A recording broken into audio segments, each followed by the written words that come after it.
The Economic and Financial Crimes Commission wey be the EFCC, we know very well say na the commission wey dey try pass for inside we country in Nigeria.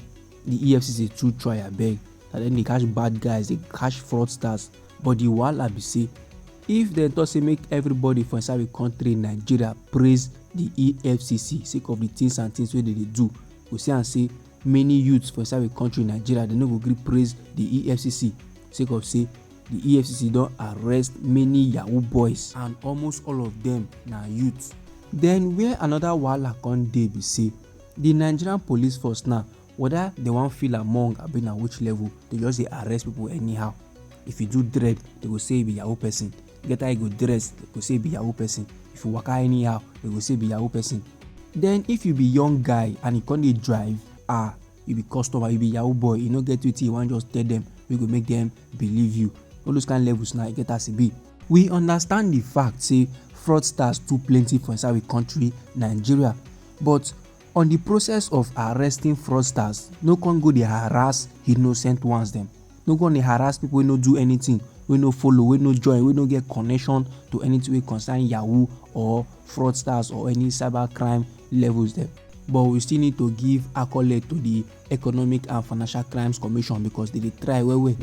Now the EFCC, they don go arrest one man wey be Abubakar Issa Funtua for alleged 28 billion naira fraud. Now this informate I wan give him a correct people go let you know say no be only youths wey dey do yahoo, no be only youths be fraudsters for inside our country Nigeria, even mature men sef dey run am. The tori be say the Economic and Financial Crimes Commission wey be the EFCC, they don confirm the arrest and detention of Abubakar Issa Funtua wey be son of the late Issa Funtua, and the late Issa Funtua na federal minister before for inside the Second Republic, and they arrest him son for allegedly stealing over 28 billion naira and other fraudulent activities. And the EFCC come dey let tori people dey know say both Oga Abubakar and him businesses associates wey dey for inside Uganda, person name na Ashega Aliga, both of them now they were alleged to have looted 28 billion naira from Keystone Bank. As they don run the matter finish, they come run comot for a country Nigeria. No be small thing o my correct people. Now Oga Abubakar, they say the man move go Spain where im estimated worth na $300 million both in cash and in properties. Then Oga Abubakar partner in crime wey be Aliga, the man just dey hide for inside Uganda since.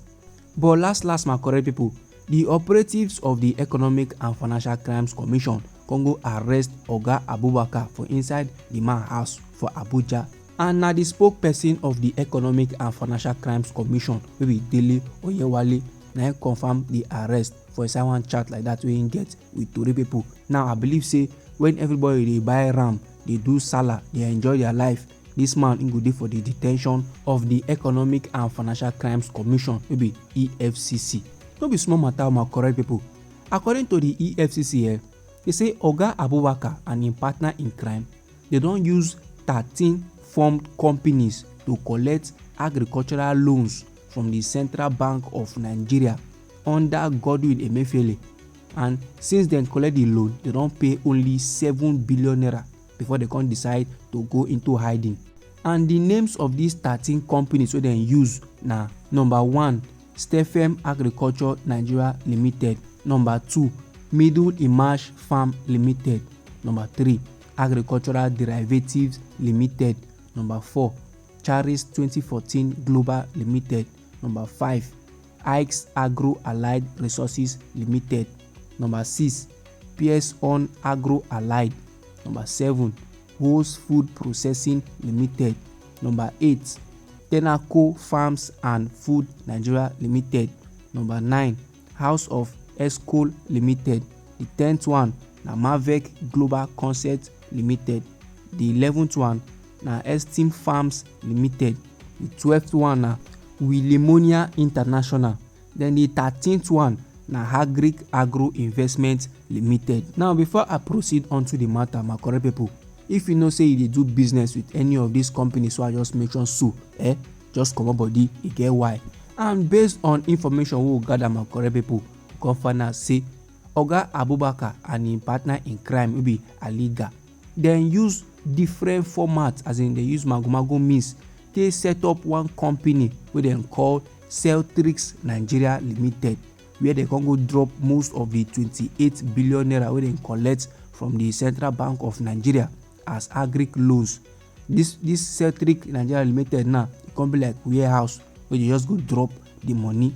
Now after every only 4 billion naira na come dey for inside this Celtrix account. And like this now, my correct people, e don be for Keystone Bank, because this 28 billion naira wey Oga Abubakar and him partner in crime wey be Aliga dem loot from Keystone Bank, e no get any means wey Keystone Bank go fit take recover the money o, because this company now wey Oga Abubakar and him partner in crime wey be Aliga dem use take loot the money, e no dey exist. Na for only paper na it dey exist, na audio companies dem. So this my correct people, na the informate wey I say make I share with una. Anyhow the informate be you for body, abi you get your own contribution or your own information wey you go like pass to the general public, feel free make you drop am inside our comment section. And no be lie, my correct people, no say many country people now dem too like awoof, dem too like free things, and that one now come make am easy for all those jaguda people dem now, all those fraudsters dem, go make am easy for them now to perform and do wetin they wan do finish. Now when they don loot person, that the person eye go come clear.